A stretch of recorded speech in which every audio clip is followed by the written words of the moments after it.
Meus irmãos, minhas irmãs, saudações em Cristo Jesus. Eu quero falar-lhes nesse instante sobre o tema raquitismo espiritual. Lucas capítulo 9, versículo 23, lemos: Se alguém deseja seguir-me, negue-se a si mesmo, tome a sua cruz dia após dia e siga-me. Meus irmãos, algumas pessoas pensam em cruz como algo desagradável que as incomoda. Cruz, hoje, para muitas pessoas, tornou-se sinônimo de algo incômodo, algo desagradável. Mas, na época de Jesus, cruz era muito mais do que algo incômodo, era muito mais do que algo desagradável. Cruz, na época de Jesus, era mortal, era sinônimo de morte. Ser crucificado na época de Jesus não era ser incomodado, mas era morrer de morte bastante cruel, bastante dolorosa. Muitas pessoas hoje veem a cruz como uma joia, outros veem a cruz como um ornamento numa casa, outros veem a cruz como símbolo, outros veem como um amuleto. Mas quando Jesus disse: se alguém desejar seguir-me, tome a sua cruz dia após dia, ele não estava dizendo que devemos ver a cruz como uma joia, nem como um ornamento, nem como um amuleto, nem como algo desagradável que devemos levar, nem como um símbolo. Quando ele disse: se alguém deseja seguir-me, tome a sua cruz, ele estava falando de morte. Na realidade, quando Jesus disse: quem quiser me seguir, tome a sua cruz, ele não estava dizendo: quem quiser me seguir vai passar por poucas e boas. Não, ele não disse que quem quiser segui-lo vai experimentar algo incômodo, algo desagradável. Não, ele quis dizer o seguinte: quem quiser me seguir, que morra. Cruz, meus irmãos, significa morte. Cruz significa morte. Jesus nos chamou para a morte. Em Mateus 10, 24, Jesus foi taxativo. Ele disse: o discípulo, o seguidor, não é maior do que o mestre. O que é que Jesus quis dizer com isso? O seguidor, o discípulo, não é maior que o mestre.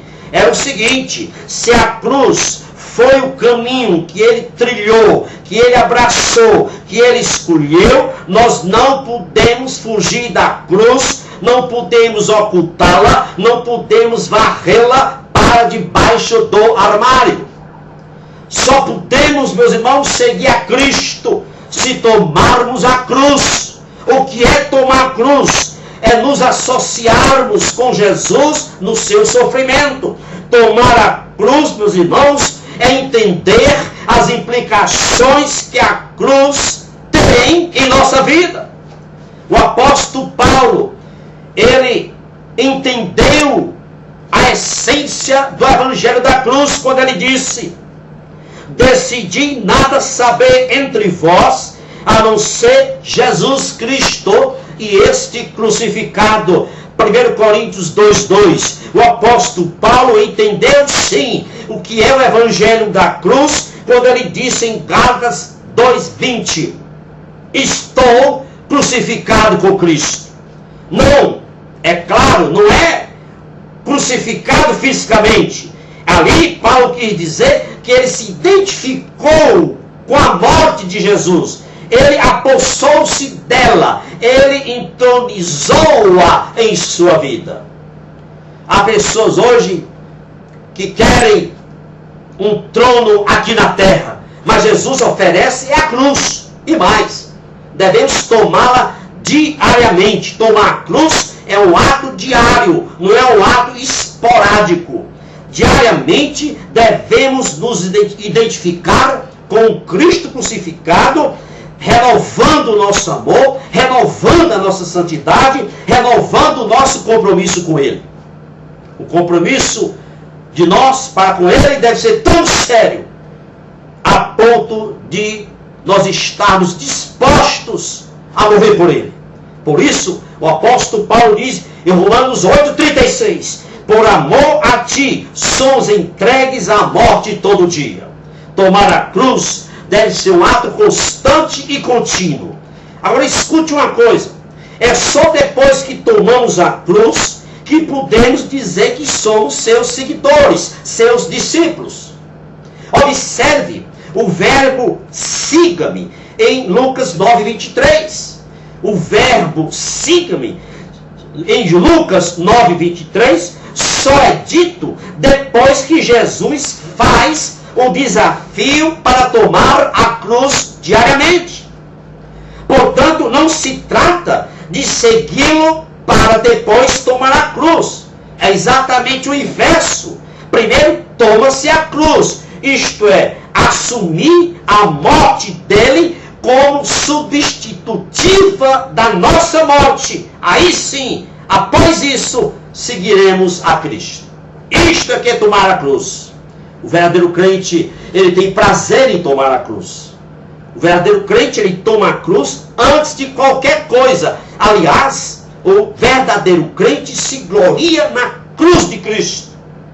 Agora, meus irmãos, imagine uma coisa nessa hora. Imagine uma padaria. Uma padaria, ela pode ter à venda muitas coisas. Biscoitos, sucos, refrigerantes, chocolates, congelados, bolos. Mas se ela não tiver pão, falta-lhe o essencial. A própria etimologia da palavra padaria, padaria quer dizer panificadora. Algo que faz pão, um estabelecimento que faz pão. Portanto, uma padaria sem pão é uma lástima, porque falta-lhe o essencial.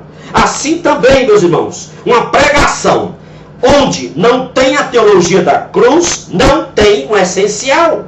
Esta pregação não tem o essencial. Hoje as pessoas vão à igreja, cantam, batem palmas, levantam as mãos, dão glórias a Deus, aleluias, apertam o braço do irmão ao lado e diz, você nasceu para vencer, mas elas não estão ouvindo falar da salvação eterna garantida no Calvário através da cruz.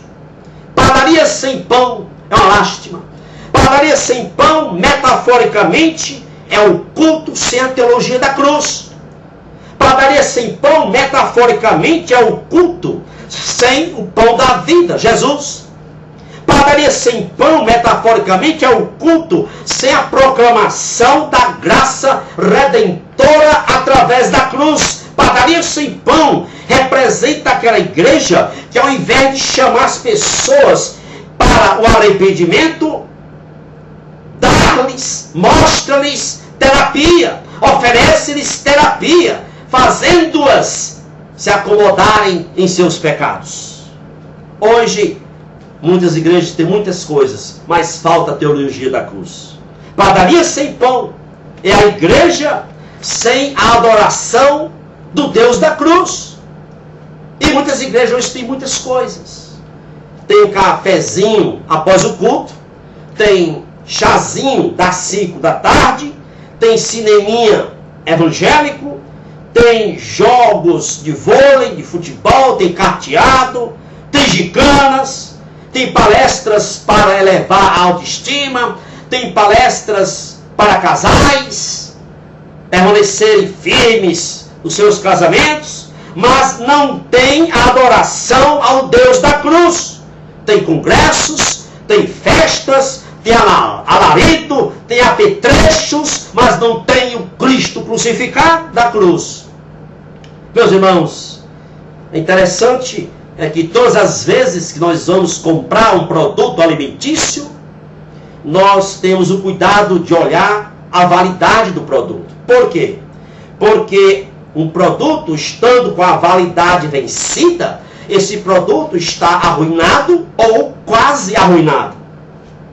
Portanto, uma igreja que perde a visão da cruz, ela está arruinada.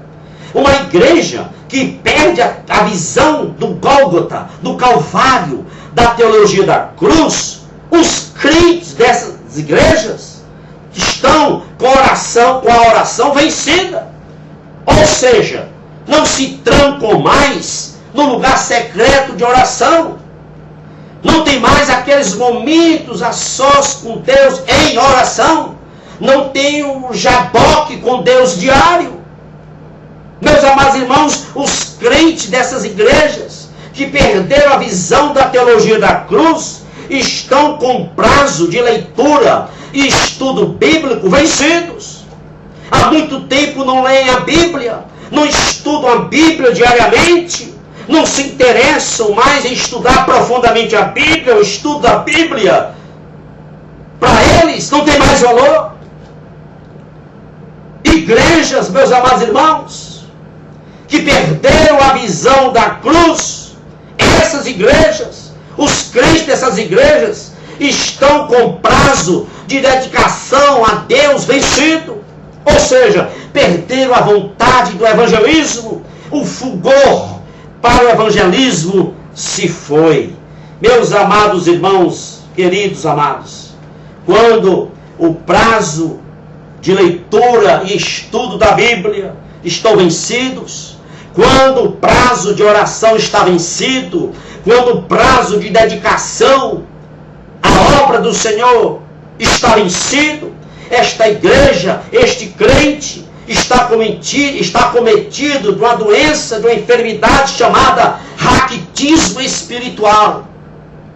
Portanto, é uma igreja raquítica, é um crente raquítico. Cuidado, meu irmão e minha irmã.